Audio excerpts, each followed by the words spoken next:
السلام عليكم ورحمة الله.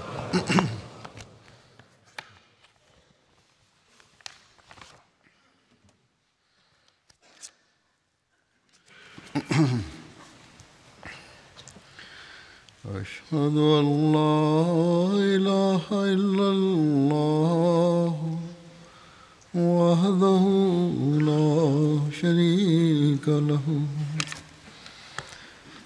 وأشهد أن محمدا عبده ورسوله أما بعد فأعوذ بالله من الشيطان الرجيم بسم الله الرحمن الرحيم الحمد لله رب العالمين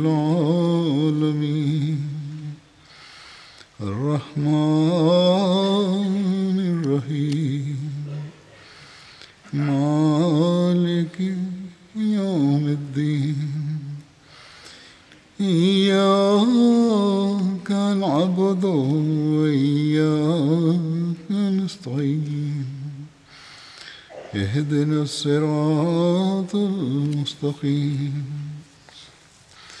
صراط الذين أنعمت عليهم غير المغضوب عليهم ولا الضالين.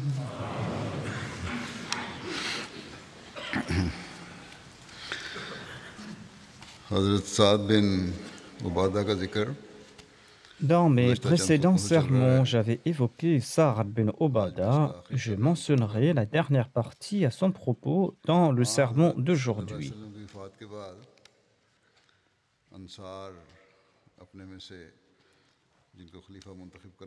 Après le décès du saint prophète Mohammed, les Ansar avaient proposé de leur part le nom de Sa'd bin Obada comme calife. Dans son ouvrage Sirat Khatamun Nabiyyin, Hazrat Mirza Bashir Ahmad Sahib déclare que les Ansar insistaient pour que Sa'd bin Obada soit choisi comme calife. Il était d'ailleurs le chef de sa tribu. L'élection d'Abu Bakr comme calife a ébranlé un tant soit peu Sa'd, du fait que les Ansar souhaitaient l'élire comme calife.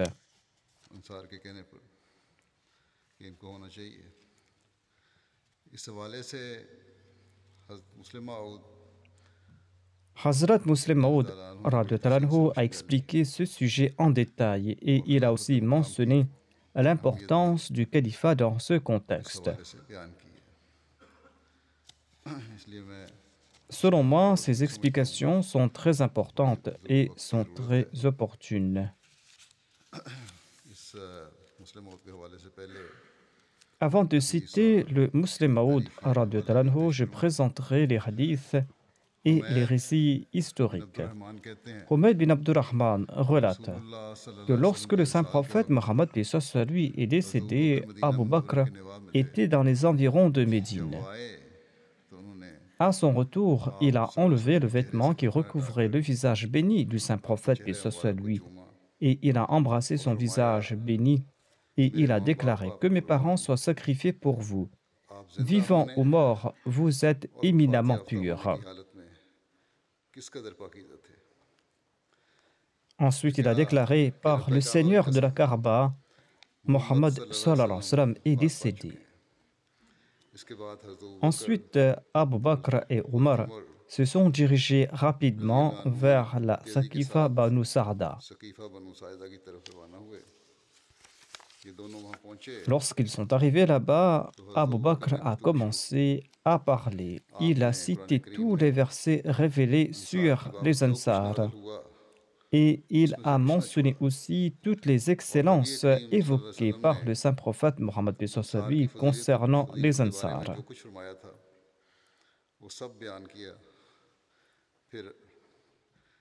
Ensuite, Abu Bakr a déclaré: vous savez ce qu'avait déclaré le saint prophète Mohammed lui.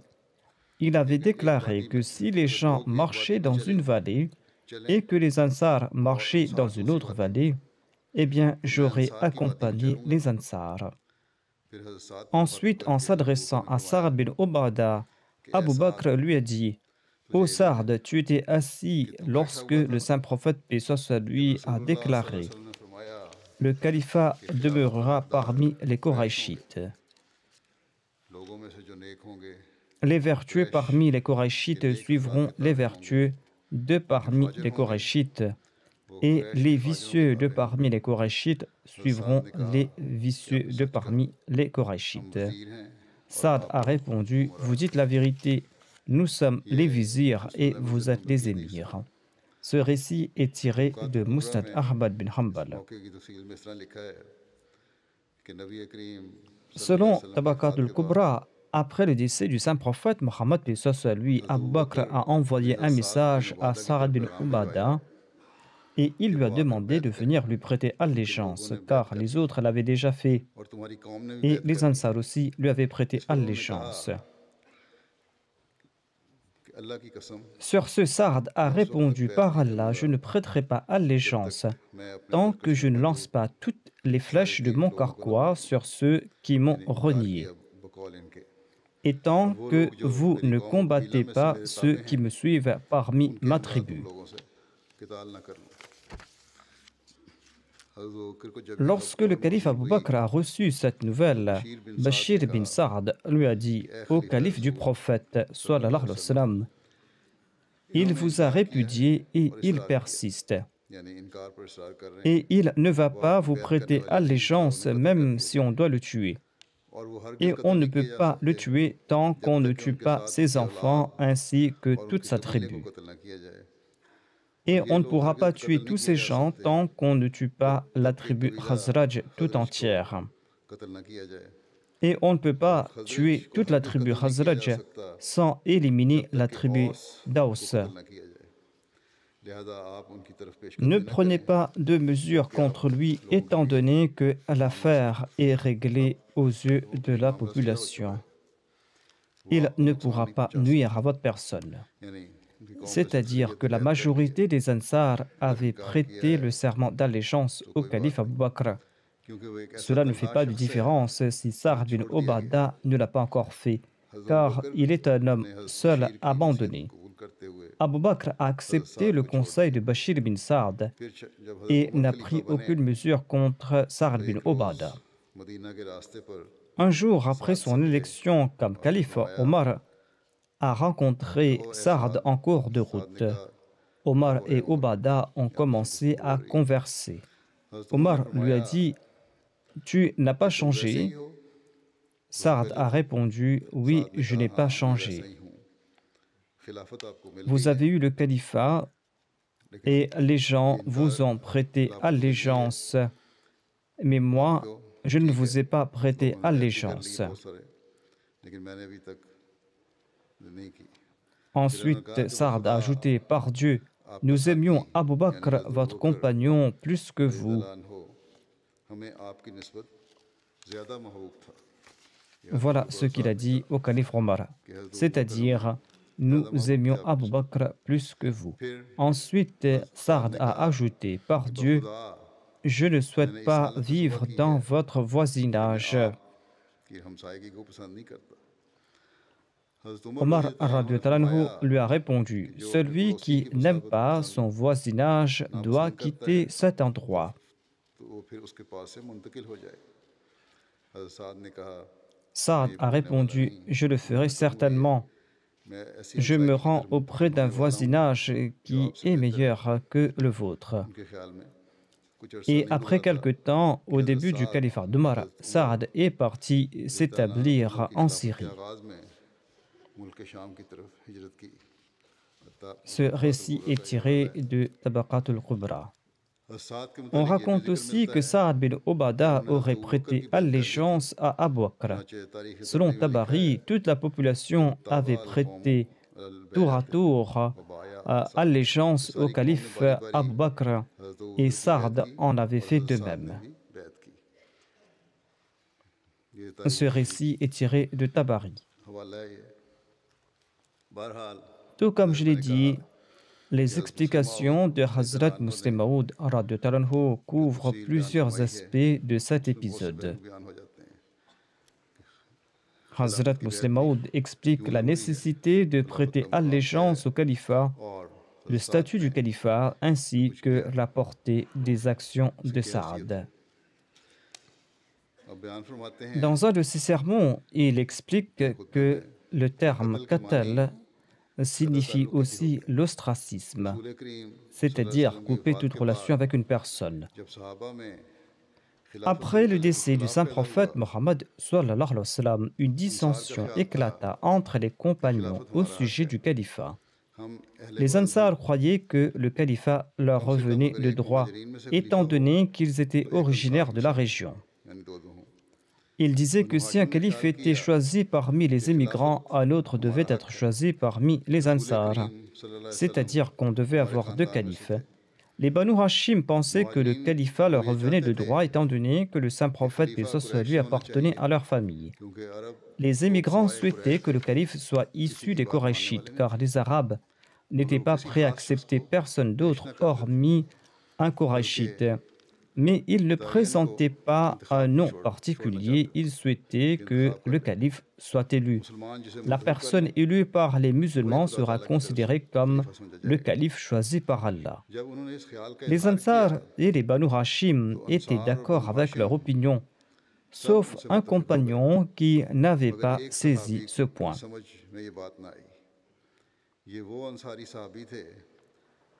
Les Ansar voulaient en effet choisir ce compagnon comme calife. Peut-être qu'il croyait que cette opinion était un affront contre sa personne ou qu'il n'avait pas compris leur argument.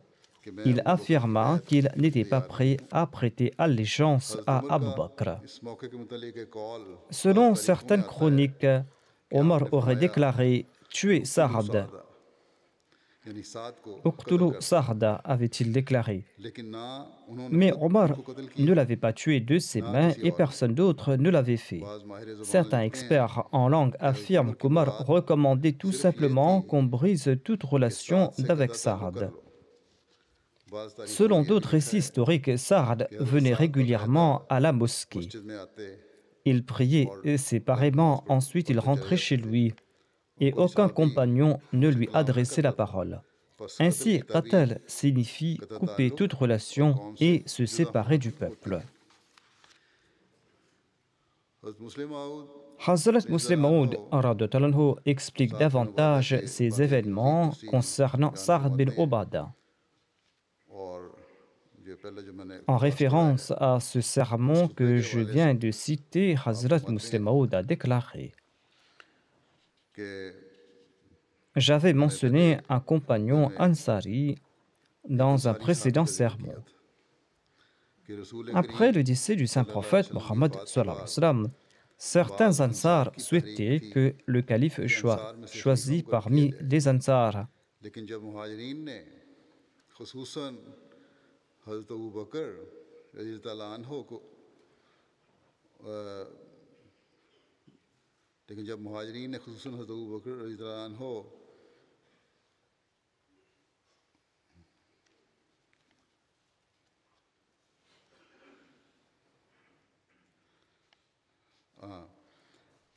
Mais les muhajirines, les émigrants et Abu Bakr en particulier ont informé les compagnons que pareil choix ne sera pas avantageux pour les musulmans et que les musulmans ne seront pas satisfaits avec cette suggestion des Ansar.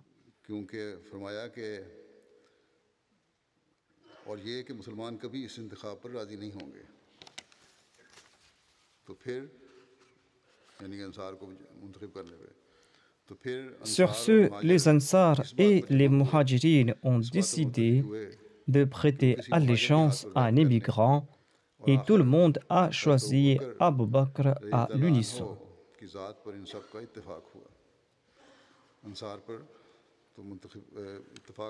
Ainsi, Abu Bakr et d'autres compagnons ont ramené les Ansar à la raison en leur disant que leur choix ne sera pas propice. En tout cas, ils ont décidé de choisir le calife de parmi les émigrants et tout le monde a choisi Abu Bakr comme calife. कि मैंने उस वक्त बताया था कि उस वक्त Hazrat जब Muslim साद ने Maud बैत से ajoute, तखल्लुफ़ किया था quand Saad bin Obada hésitait à prêter थोड़ा सा allégeance इक़्तिबास au किया था calife, तो हज़रत Omar उमर रज़ी radhiyallahu अल्लाह a अन्हु ने कहा था déclaré Uqtulu उक़्तुलू सादा Saada, यानी साद को c'est-à-dire कत्ल tuer कर दो Saad. मगर Mais ना तो Omar उन्होंने ne l'a साद को pas कत्ल किया tué et aucun ना autre किसी और compagnon सहाबी ne ने l'a fait d'ailleurs. बल्कि वो हज़रत उमर रज़ी Saad est अल्लाह अन्हु resté की vivant खिलाफत में jusqu'à ज़िंदा रहे l'époque du हज़रत califat साद d'Omar et हज़रत il की est खिलाफत में ज़िंदा décédé रहे en जिससे Syrie. पहले इक़्तिबास बयान हो चुका है और हज़रत उमर रज़ी अल्लाह अन्हु की खिलाफत में शाम में फौत हुए हिजरत कर ली थी उन्होंने और शाम में फौत हुए जिससे Ainsi donc, les आइम्मा सल्फ़ savants ने du इस्तिदलाल किया है passé ont déduit कि que कत्ल के qatl मानी ne यहाँ signifie जिस्मानी pas कत्ल नहीं है éliminer physiquement बल्कि कत्ल ici, ताल्लुक़ के हैं mais cela signifie और couper अरबी toutes les ज़ुबान में relations. कत्ल के कई Qatl मानी comprend होते हैं plusieurs sens dans la langue arabe. Urdu में बेशक कत्ल के Dans la मानी langue ourdou, जिस्मानी कत्ल के ही होते qatl हैं signifie certes लेकिन अरबी l'élimination ज़ुबान में physique, जब कत्ल का लफ्ज़ mais en इस्तेमाल किया जाए arabe, le terme तो वो qatl कई मानों में possède इस्तेमाल plusieurs होता है acceptions. Et जिनमें से parmi एक les मानी sens de qatl, il y a कत्ल ताल्लुक़ l'ostracisme, के हैं ou le fait और de लुगत वालों ने boycotter une इस्तिदलाल personne. किया है कि Les हज़रत savants उमर ont conclu qu'Omar रज़ी ne अल्लाह अन्हु parlait की pas मुराद d'élimination कत्ल से physique, कत्ल नहीं mais बल्कि de कत्ल ताल्लुक़ boycott, था उनको छोड़ दिया जाए और c'est-à-dire le बात fait बंद कर दी d'abandonner Sard et वरना अगर कत्ल d'éviter से toute मुराद conversation avec ज़ाहिरी lui. तौर पर कत्ल कर Si देना था qatl signifiait तो tuer हज़रत उमर रज़ी physiquement, अल्लाह अन्हु ने eh bien Omar, जो बहुत qui était très जोशीले colérique, थे l'aurait certainement उन्होंने tué क्यों de ना ses कत्ल कर propres दिया mains. या Si सहाबा Omar में ne से l'avait pas tué, pourquoi किसी ने un autre क्यों उन्हें compagnon ne कत्ल न l'avait-il किया pas tué?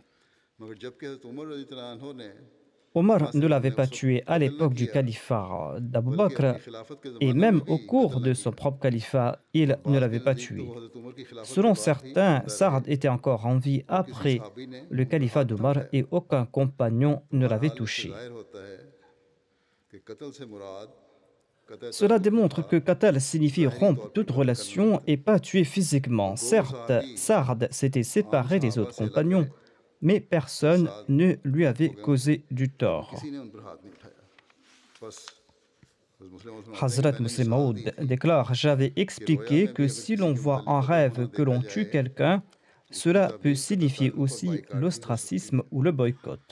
अपने एक हवाले खुतबे का जिक्र कर रहे हैं Hazrat Muslim Maud बहरहाल ajoute: आगे Un फरमाते ami हैं m'a dit, कि après le मुझसे एक दोस्त ने sermon, बयान que किया है quelqu'un lui avait कि एक dit शख्स ने que même si Saad उस दूसरे n'avait के pas पास कहा prêté le serment कि साद d'allégeance, ने on जब le बैत नहीं की थी consultait pour ses avis. लेकिन मशरों में उन्हें ज़रूर शामिल किया जाता था C'est-à-dire, en यानी dépit que बैत ना Saad करने n'avait के pas बावजूद prêté le भी serment d'allégeance, मजबूर कर le calife रज़ी Abu को Bakr मशरों में lui शामिल demandait करते थे ses avis.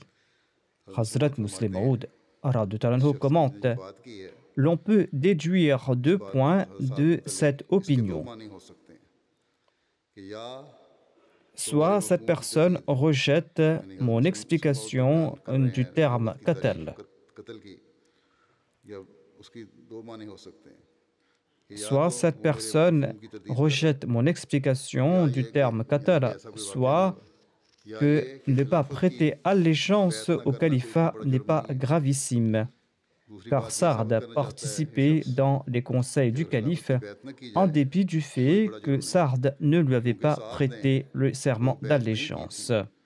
मगर मशवरों में शामिल हुआ करते थे आप फरमाते हैं किसी शायर ने कहा है कि ता मर्द सुखन न गुफ्ता बाशत ऐबो हुनरश न हुफ्ता बाशत Hazrat Muslim Maud इंसान के ऐबो a हुनर उसकी बात cité करने un पर vers en पोशीदा होते हैं persan dans lequel le poète जब déclare इंसान que बात कर tant que देता है l'homme n'ouvre pas sa तो bouche, कई दफ़ा अपने ses चुप रहकर défauts sont inconnus. खामोश हो Mais या dès चुप qu'il रहे ouvre sa bouche, बाज़ il कहता है dévoile बात ses défauts. बेवकूफ़ों वाली तो C'est-à-dire, महज s'il ज़ाहिर est हो जाते हैं silencieux, ses péchés sont कहते हैं inconnus. कि इस शख्स का Mais s'il dit यानी des इस sottises, ses शख्स ने défauts जिसने sont dévoilés ये au grand तारीफ़ की थी कि jour. हज़रत साद मशरे में शामिल होते Celui थे qui dit que Saad हज़रत मुस्लिम मऊद के participait dans les खुतबे को conseils तस्लीह du किया था calife ou qui a उस शख्स commenté का sur le बात करना sermon ये मानी souhaite रखता है en कि fait या तो वो minorer खिलाफत की l'importance बैत की du तकलीफ serment करना चाहता है d'allégeance ou या faire अपने montre इल्म का de इजहार son करना चाहता है érudition. लेकिन ये Mais दोनों ces deux बातें faits sont गलत हैं erronés. इल्म के Il n'y इजहार a का कोई aucun फ़ायदा नहीं हो avantage सकता à faire étalage de क्योंकि sa ये बात इतनी connaissance, ही car गलत है toute personne कि हर अक्ल intelligente se उसको सुनकर contentera सिवाय de मुस्कुरा sourire देने के en और entendant कुछ नहीं de कर tels सकता propos. सहाबा के हालात के मुतालिक इस्लामी तारीख में 3 तीन ouvrages किताबें sont बहुत très मशहूर हैं connus sur l'histoire de और l'islam तमाम et tout तारीख récit सहाबा से sur les compagnons मुतल्लिक़ sont contenus dans ces 3 ouvrages. Les titres de ces 3 ouvrages sont Tahzib al-Tahzib, As-Sa'ba et Asadul Ghaba. Ces 3 ouvrages affirment que Sa'd se sépara des autres compagnons et qu'il se rendit en Syrie où il rendit l'âme. Certains ouvrages traitant sur la langue arabe ont cité cet incident pour expliquer le sens du terme ou du verbe qatal. Hadrat Muslim Maud déclare: il existe entre 60 ou 70 compagnons qui portaient le nom de Sa'd, parmi lesquels on trouve Sa'd bin Abi Waqqas, qui était parmi les 10 bienheureux auxquels le paradis était promis. Le calife Omar l'avait nommé commandant en chef de l'armée et il était présent lors des consultations. Celui qui a objecté sur le sermon du Muslim Maud n'avait pas compris cela et dans son ignorance, il n'a pas compris que des personnes différentes portaient le nom de Sa'd. Dans son empressement, il a commenté sur mon sermon. Je n'avais pas mentionné Sa'd bin Abi Waqqas, déclare Hadrat Muslim Maud. Sa'd bin Abi Waqqas qui était un émigrant, mais j'avais mentionné un autre Sa'd qui était un Ansari. En sus de ces deux-là, il existait entre 60 ou 70 personnes qui portaient le nom de Sa'd. Et le compagnon concerné se nommait quant à lui Sa'd bin Obada. Il y avait très peu de noms chez les Arabes, et dans un village, l'on pouvait trouver plusieurs personnes portant le même nom. Quand on évoquait un individu en particulier, on mentionnait aussi le nom de son père. Par exemple, on ne disait pas Sa'd ou Saïd, mais on apposait le nom du père en disant Sa'd bin Ubada, Sa'd le fils d'Ubada ou Sa'd le fils d'Abi Waqqas. Si la personne n'était pas identifiable par le nom du père, on mentionnait son statut ou on mentionnait le nom de sa tribu. Il y a de grands débats à propos d'un certain Sa'd, étant donné la ressemblance du nom avec celui d'autres individus. Les historiens apportaient des précisions en disant qu'il s'agissait de tel ou tel Sa'd ou du Sa'd appartenant à la tribu Khazraj, par exemple. Celui qui a soulevé cette objection n'a pas saisi cette question de similarité entre les noms. Pareille objection n'accroît pas la connaissance, mais dévoile au grand jour l'ignorance de la personne. Hazrat Muslim Maud ajoute: l'on ne mérite aucun honneur lorsqu'on se sépare du califat. J'ai entendu le premier calife ici même dans cette mosquée, dit Hazrat Muslim Maud. Il s'agit probablement de la mosquée Aqsa à Qadian. Hazrat Muslim Maud déclare: le premier calife de la communauté a posé la question suivante: savez-vous qui était l'ennemi du premier calife de l'histoire? Et le premier calife lui-même a répondu en disant: lisez le Saint-Coran et vous saurez qu'Iblis était son ennemi. Quand Allah a choisi Adam comme calife, eh bien, Iblis est devenu son ennemi. Le premier calife de la communauté a déclaré: je suis moi aussi calife, et celui qui est mon ennemi est Iblis. Hazrat Muslim Maud ajoute: certes, un calife n'est pas ma'mour, c'est-à-dire qu'il n'est pas mandaté directement par Dieu, à l'instar d'un prophète. Or, il peut l'être dans certains cas. Adam était un ma'mour, était mandaté par Dieu directement, et il était aussi un calife. David était à la fois ma'mour et était un calife. De même, le Messie premier à l'Islam était un ma'mour, c'est-à-dire il a été mandaté directement par Dieu, et il était aussi un calife.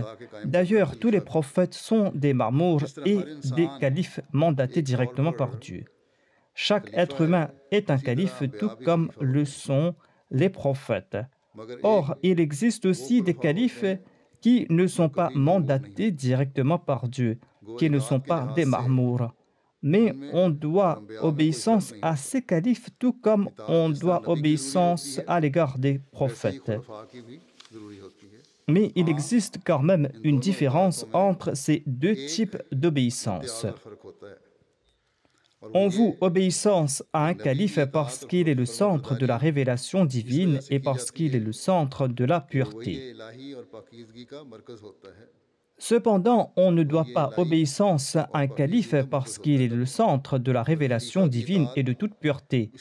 On lui voue obéissance parce qu'il est l'exécutant de la dite révélation divine reçue par le prophète et parce qu'il est le centre de toute l'organisation. C'est-à-dire que le calife est celui qui fait appliquer la révélation reçue par le prophète. Et c'est lui qui gère l'organisation établie par le prophète.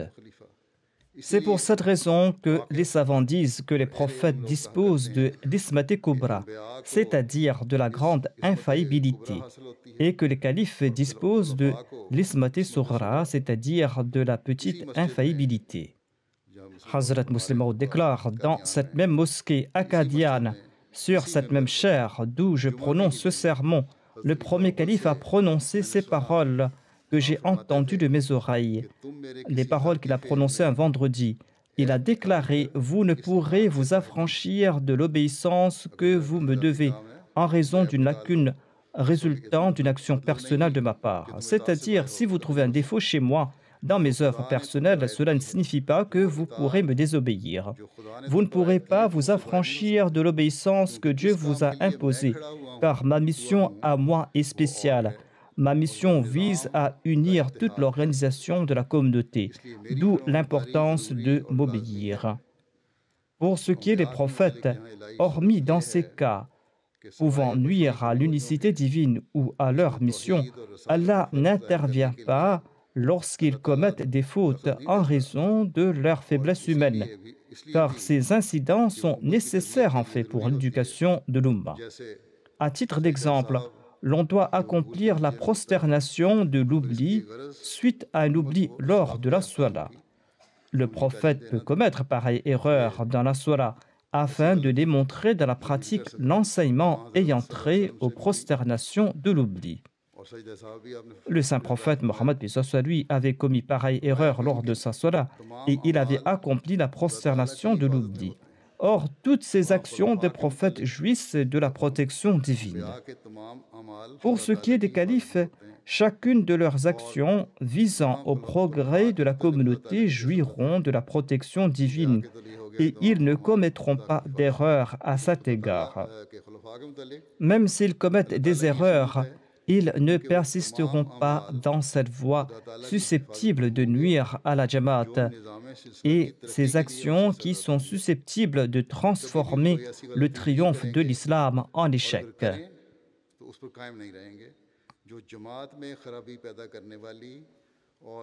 Toute tâche du calife de l'époque visant à renforcer l'organisation et le parachèvement de l'islam jouira de la protection de Dieu. Et si jamais le calife commet des erreurs à cet égard, Allah en personne y apportera des rectifications.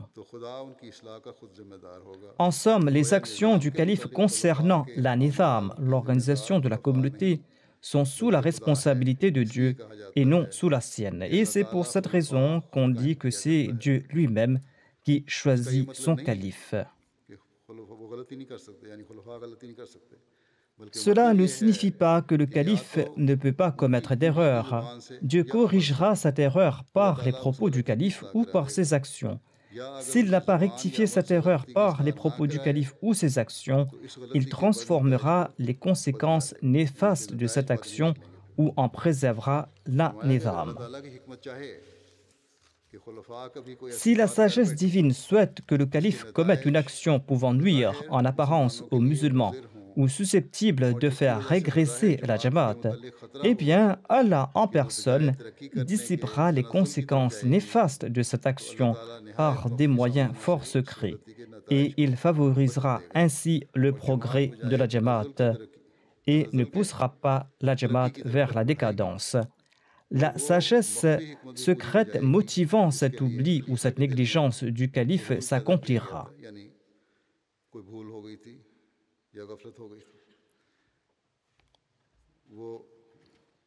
Cependant, les prophètes, quant à eux, sont couverts par l'ismate kubra et l'ismat sughra, c'est-à-dire par la grande et la petite infaillibilité. Ils sont à la fois le centre exécutif de la nizam et celui de la révélation et de la pureté. Or, il n'est pas nécessaire que tout calife soit le centre de toutes les œuvres pieuses, de toute action de pureté. Il se peut que d'autres awliya les aient dépassés dans l'accomplissement de certaines actions pures ou dans le domaine de la pureté. Certains califes peuvent être le centre de toutes les actions pieuses et être le centre de la nizam. Or, il se peut que d'autres califes soient à un degré moindre dans la pureté et dans la wilaya que les autres. Mais ces califes sont meilleurs que les autres dans leur capacité de gestionnaire. Or, chacun doit obéissance à tous ces califes en toutes circonstances, car la nizam est liée jusqu'à un certain point à la politique de la Jamaat. Les gens se trompent peut-être en entendant la phrase « la politique de la Jamaat » et certains se demanderont ce qu'il en est. Dans la langue et l'usage courant, le mot politique a un sens négatif et le mot politique est utilisé au sens négatif. Certains hommes politiques ont terni le sens du terme politique. Le mot politique est synonyme à présent de tromperie, de léser autrui ou de négliger ses devoirs. Or, la politique, selon les dictionnaires, signifie la bonne gestion d'une organisation ou le recours à de bonnes stratégies. La politique signifie aussi la prévention contre le mal, le maintien de l'organisation, le recours à l'intelligence et à la sagesse dans l'administration. La politique signifie aussi la bonne gestion des relations internationales. Ceux-ci sont donc les sens premiers du mot politique. Il s'agit donc d'un terme comportant des connotations positives. Mais malheureusement, nous avons oublié ces sens premiers en raison des actions condamnables de certains politiciens et nous en déduisons des sens négatifs. En tout cas, Hazrat Muslim Maud a utilisé ce mot au sens positif et on comprend toutes ses significations dont le fait d'user son intelligence, sa sagesse et ses aptitudes dans la gestion d'une organisation. Hazrat Muslim Maud déclare que, étant donné que la nizam, l'organisation de la communauté, est liée jusqu'à un certain point à la politique de la Jamaat, la qualité première du calife est qu'il doit posséder une bonne maîtrise de la gestion. Tout en étant un très bon gestionnaire, le calife doit aussi affermir la foi et en expliquer le sens. Le calife doit administrer l'organisation de la Jamaat et il doit aussi renforcer la foi et l'établir. C'est pour cette raison qu'Allah déclare ceci à propos du califat dans le Saint-Coran. Allah déclare à propos du califat وَلَا يُمَكِّنَنَّ لَهُمْ دِينَهُمُ الَّذِي ارْتَضَىٰ لَهُمْ. C'est-à-dire, Allah renforcera leur foi et leur accordera la suprématie dans le monde. La religion que présentent les califes sera protégée par Dieu. Or, il s'agit de la protection moindre. Le calife peut commettre des erreurs sur des détails et il peut y avoir des différences d'opinion entre les différents califes, mais ces différences concernent des faits mineurs. Par exemple, il y avait des différences d'opinion entre Abu Bakr et Omar radhiyallahu anhu. Voire jusqu'aujourd'hui, la Ummah de l'islam n'est pas arrivée à un verdict unanime sur ces questions mineures. Mais ces différences concernaient que des faits mineurs. Il n'y aura jamais de différence d'opinion entre les califes sur les principes fondamentaux. Au contraire, ils auront le même avis. Ces califes serviront de guide pour l'humanité et l'éclaireront. Celui qui croit qu'il n'existe aucune différence entre celui qui a prêté allégeance au calife et celui qui ne l'a pas fait n'a rien compris du serment d'allégeance et il n'a rien compris de la nizam. On peut demander l'avis d'un expert, que cet expert soit un croyant ou pas. À titre d'exemple, le Messie premier l'Islam avait pris un avocat anglais pour un procès, mais cela ne signifiait pas que le Messie premier l'Islam lui demandait conseil pour les affaires ayant trait à la Nubuwa. Avant la bataille du fossé, le saint prophète, paix soit lui, avait demandé l'avis de Salman le Persan sur les mesures défensives qu'on prenait dans son pays. Salman a expliqué qu'il creusait un fossé lors des sièges. Le saint prophète, paix soit lui, a apprécié sa suggestion et les musulmans ont creusé un fossé, d'où le nom de la bataille du fossé. Or, nous ne pouvons conclure que Salman le Persan maîtrisait mieux que le saint prophète, paix soit lui, lors de la guerre. Certainement, il ne pourra jamais égaler le saint prophète, paix soit lui, dans ce domaine ou dans d'autres domaines. Voire, aucun calife n'avait nommé Salman commandant en chef d'une armée en dépit du fait que Salman avait vécu longtemps. Ainsi, on peut demander conseil à un expert, même s'il n'appartient pas à notre religion. Hazrat Muslim Maud ajoute, « Lorsque j'étais malade, j'ai consulté des médecins anglais. Mais cela ne signifie pas que je demanderai leur avis concernant des faits ayant trait au califat ou que je leur accorderai le statut des compagnons du Messie premier l'Islam, des compagnons que je consulte et dont je demande l'avis. Cela ne signifie pas que les avis des non-musulmans valent autant que ceux des compagnons du Messie premier l'Islam. Le statut de ces derniers est éminent. Dans le cas des médecins, j'ai demandé leur avis uniquement sur des questions de santé. C'est-à-dire qu'on a demandé l'avis d'un expert dans un domaine particulier.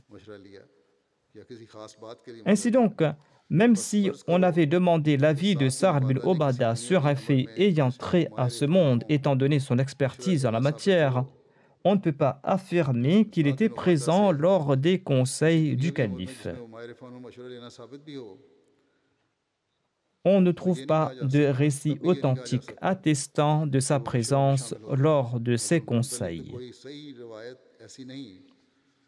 La plupart des récits affirment qu'il avait quitté Médine pour s'établir en Syrie. Et selon les compagnons du saint prophète, paix soit lui, il avait coupé les ponts avec le centre de l'islam. C'est pour cette raison qu'il disait que les anges ou les djinns l'avaient tué lorsqu'ils ont su à propos de son décès. Cela sous-entend que selon les compagnons, Sa'd bin Obada n'avait pas connu une bonne fin. Certes, les anges donnent la mort à tout le monde, mais dire que les anges ou les djinns avaient pris sa vie signifie que les compagnons pensaient que Dieu avait pris sa vie pour un motif particulier. C'est-à-dire, étant donné qu'il était un compagnon de Badr, Dieu ne souhaitait pas qu'il soit coupable d'hypocrisie ou qu'il s'oppose au calife, car cela l'aurait déchu de son statut de compagnon de Badr. Mais le fait demeure qu'il s'était séparé des compagnons. Hazrat Muslim Maud ajoute, l'on conclut de tous ces récits que les compagnons ne lui accordaient pas l'honneur qui lui revenait selon son statut. Ils n'étaient pas contents de lui.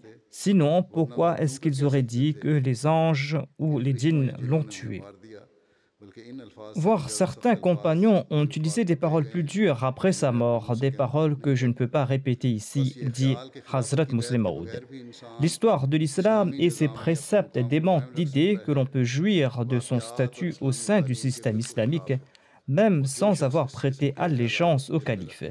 Celui qui nourrit pareille idée en son cœur n'a pas la moindre compréhension du sens du serment d'allégeance. Sa'd bin Obada décéda à Joran, en Syrie, plus d'un an après l'élection du calife Omar. Selon Allama ibn Hajar Asqalani, Sa'd décéda à Basra, en Syrie, Basra, la première ville que les musulmans avaient conquise en Syrie. Selon les récits, on a su à propos de sa mort à Médine par un jour de grande chaleur, quand des jeunes plongeaient dans le puits nommé Bir Monabbe ou Bir Sakan. En plongeant dans ce puits, l'un des jeunes a entendu une voix qui disait ceci: Nous avons tué Sa'd bin Obada, le chef des Khazraj, et nous lui avons envoyé 2 flèches qui lui ont atteint le cœur. Les jeunes ont eu peur et les gens se sont souvenus de ce jour. Et par la suite, ils ont constaté qu'il s'agissait en effet du jour de la mort de Sa'd. Sa'd était en train d'uriner quand on l'a tué et il est mort sur le coup. Il a rendu l'âme au cours du califat d'Omar. Les avis divergent sur l'année de son décès. On dit qu'il est décédé le 14, le 15 ou le 16 de l'Hégire. Selon Tabaqatul Kubra, la tombe de Sa'd se trouve dans le village de Maniha, tout près de Damas, dans la région de Nashibi. Je voudrais à présent mentionner 2 personnes décédées récemment et dont je dirigerai les prières funéraires. Le premier défunt se nomme Sayyid Muhammad Sarwar Shah Saheb, qui était membre de la Sadr Anjuman Ahmadiyya de Qadian. Il est décédé le 8 janvier dernier à l'âge de 85 ans. C'est à Allah que nous appartenons et c'est à lui que nous retournerons. Atteint d'un cancer depuis un certain temps, il a fait preuve d'une grande patience et d'une grande persévérance face à la maladie. Et jusqu'à la fin de ses jours, il s'est acquitté de ses devoirs de la meilleure façon. Sa maladie n'a pas entravé son travail. Le défunt est né dans une famille Ahmadi sincère de Mawzu Sungra dans la province d'Orisha. Hazrat Sayyid Abdurrahim, son arrière-grand-père maternel, était un compagnon du Messie premier d'Islam et son grand-père maternel, qui se nommait Molvi Abdulalim, était un grand savant religieux et un poète. Avant la naissance du défunt, son père avait demandé à son beau-père quel nom devait-il donner à son enfant. Le grand-père maternel du défunt a déclaré: « J'ai vu en rêve que Sayyid Sarwar Shah Saheb nous a visités à la maison. Nomme donc l'enfant Sayyid Sarwar. » Le défunt a complété ses études élémentaires. Ensuite, il a travaillé comme maître d'école dans une école privée et il a occupé le poste d'assistant dans un tribunal à Orisha. Et il a aussi occupé le poste d'auditeur. En 96, le 4e calife lui avait confié certaines tâches et lui en avait confié la responsabilité. Le défunt a eu l'occasion d'accomplir l'Umrah. Feu le 4e calife l'avait nommé auditeur central et l'avait nommé unique responsable de plusieurs commissions. Le défunt a servi au poste d'auditeur jusqu'à la fin de ses jours. Il a aussi servi pendant 9 ans comme président du comité de la Qaza, ainsi que président et membre de plusieurs autres comités centraux importants. Il était jusqu'à son décès membre de la Sadr Anjuman Ahmadiyya. Le défunt était un fin administrateur et il a servi en tant qu'auditeur central pour de nombreuses années. Feu le 4e calife lui avait dit dans une lettre: « Vous êtes en train d'accomplir un très bon travail. Jazakumullah ahsan al-jaza. J'ai fort apprécié votre fermeté à exprimer la vérité. Par la grâce d'Allah, vous êtes très méticuleux et très vigilant sur des points importants. Continuez votre travail sur cette ligne. Personne ne pourra entraver votre tâche. » Et le calife avait aussi prié pour sa santé et sa longévité. Le Nazim de la Darul Qaza relate: le défunt faisait montre d'une grande affection à l'égard du personnel de la Qaza. Il tentait de rendre des verdicts dans les plus brefs délais. Il étudiait chaque cas minutieusement et tentait de rendre le verdict le plus juste. Il était quelqu'un de très avisé et quelqu'un qui est très perspicace. Il demandait toujours la direction de Dieu pour des cas sensibles. Le docteur Tariq est le gendre du défunt. Il est conseiller médical de l'hôpital Nour de Qadian. Il relate que le défunt accomplissait ses prières tahajjud régulièrement et faisait ses prières à l'heure à la mosquée Moubarak. Il s'y rendait avec le soutien des autres quand il n'arrivait plus à marcher tout seul. Il était toujours à l'heure et au premier rang pour la prière de Jumma. Et il demeurait dans la mosquée entre les prières de Maghrib et d'Isha afin d'accomplir des prières facultatives. Et il se consacrait aussi au souvenir de Dieu. Le Nazir Ala de Qadian relate de même que le défunt possédait de nombreuses qualités. Il était très convivial, avait un très grand sens de l'hospitalité et il était un travailleur infatigable. Il était bienveillant envers les pauvres, obéissant envers ses supérieurs et très proche du califat. De même, il encourageait les autres à se rapprocher du califat. Par la grâce d'Allah, il était moussi. Tous ses fils et ses filles œuvrent en faveur de la Jamaat. Son fils cadet, Sayyid Mahmoud Ahmad Nour, est en train de servir en tant que pharmacien à l'hôpital Nour de Qadian. Ses deux gendres, Sayyid Tanwir Ahmad et le docteur Tariq Ahmad, sont des Waqf Zindagi et sont en train de servir à Qadian. Son dernier gendre, Sayyid Hassan Khan, travaille bénévolement pour la Jamaat depuis qu'il est retraité.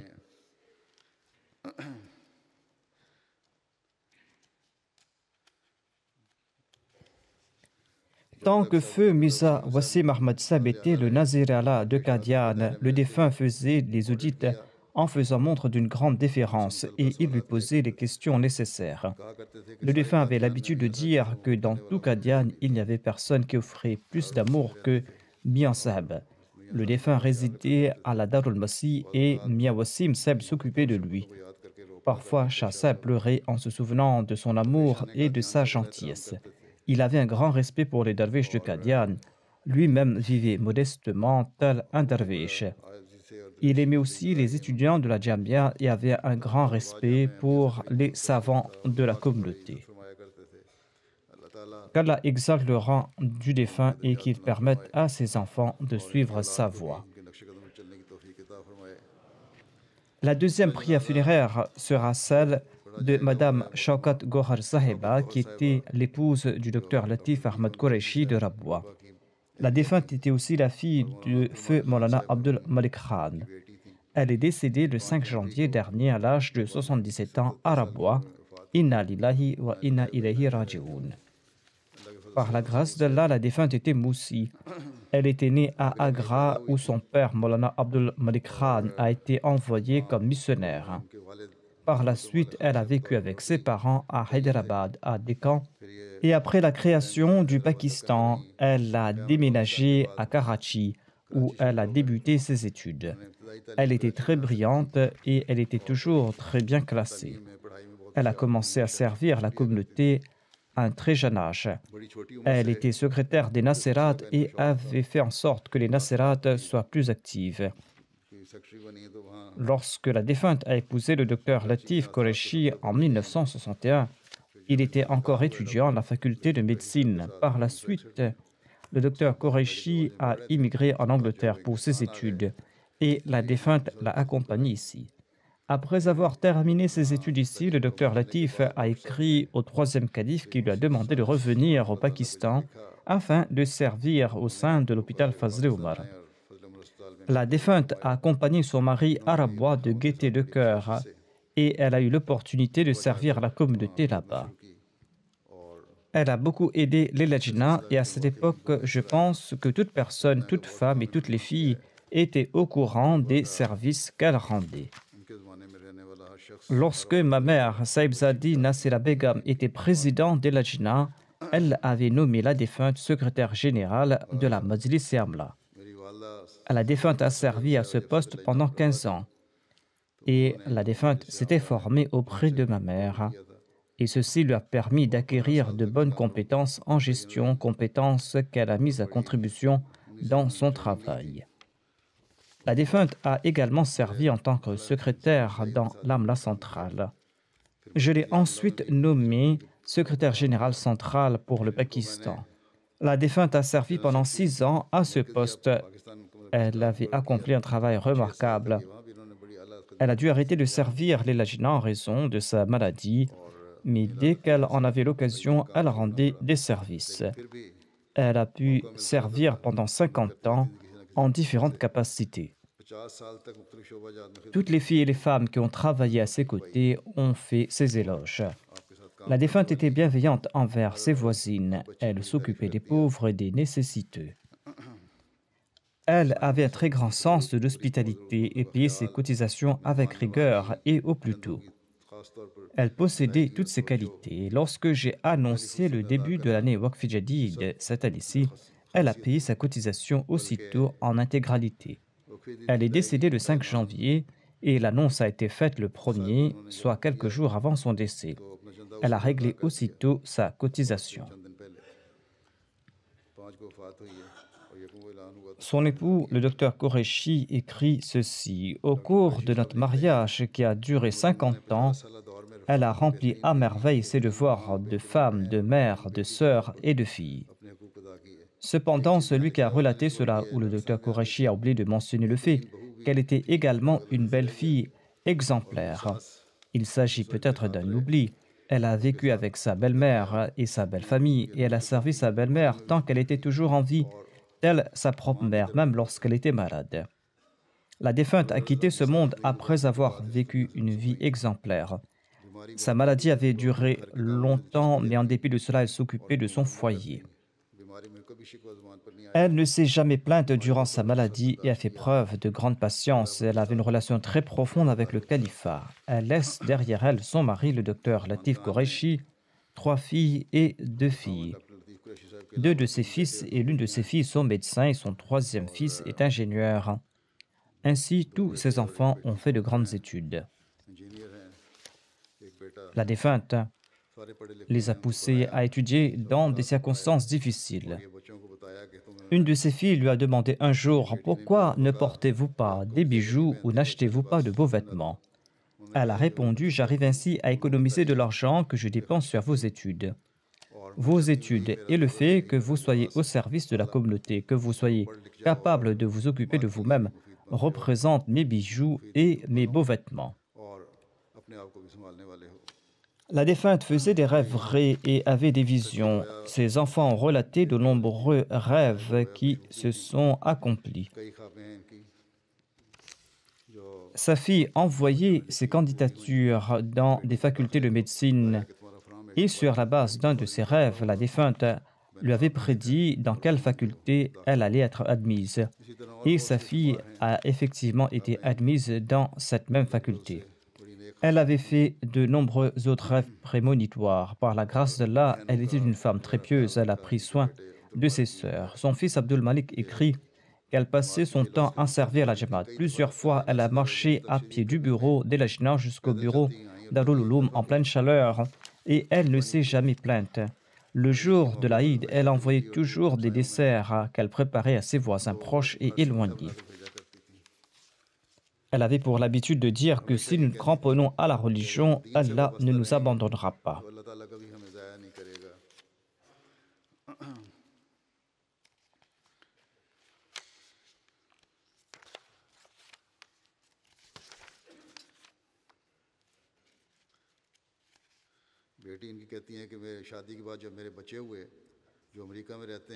Sa fille écrit « Après mon mariage, lorsque j'ai eu des enfants qui habitent maintenant aux États-Unis, elle me conseille toujours d'établir une relation d'amour et amicale avec mes enfants, afin de les préserver de l'environnement délétère existant aux États-Unis et dans d'autres pays, et de faire en sorte que mes enfants soient toujours attachés au foyer et qu'ils ne préfèrent pas sortir et passer du temps à l'extérieur. » Sa fille ajoute un jour à la faculté de médecine, des filles se sont liguées contre moi en raison du fait que j'étais Ahmadi et m'ont boycotté. J'ai téléphoné à ma mère et elle m'a consolé. Elle a dit « Pourquoi pleures-tu? Les prophètes ont toujours été persécutés et tu as l'occasion de marcher sur cette voie. Sache que si tu es persécuté en raison de l'Ahmadiyya, Allah ne va pas t'abandonner et tu vas réussir. » Sa fille ajoute qu'elle a réussi à tous ses examens et ces mêmes filles qu'il avait persécutées ont toutes échoué. Qu'Allah exalte le rang de la défunte et qu'il permette à ses enfants de suivre sa voie qu'ils fassent qu'ils soient pieux et vertueux et qu'ils soient des serviteurs de la religion et qu'ils soient proches du califat et fidèles envers le califat. Après la prière de Juma et la prière d'Asr, je vais diriger la prière funéraire de ces deux personnes.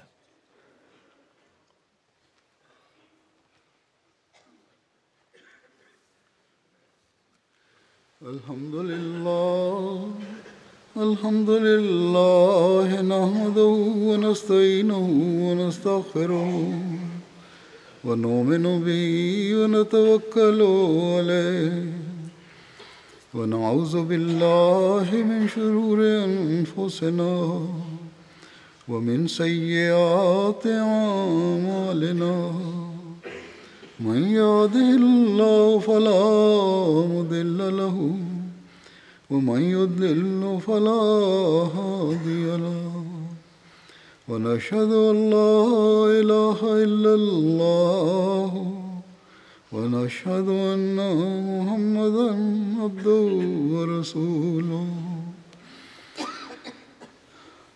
عباد الله رحمكم الله إن الله يأمر بالعدل والإحسان وإيتاء ذي القربى وينهى عن الفحشاء والمنكر والبغي يعظكم لعلكم تذكرون اذكروا الله يذكركم وادعوه يستجب لكم ولذكر الله أكبر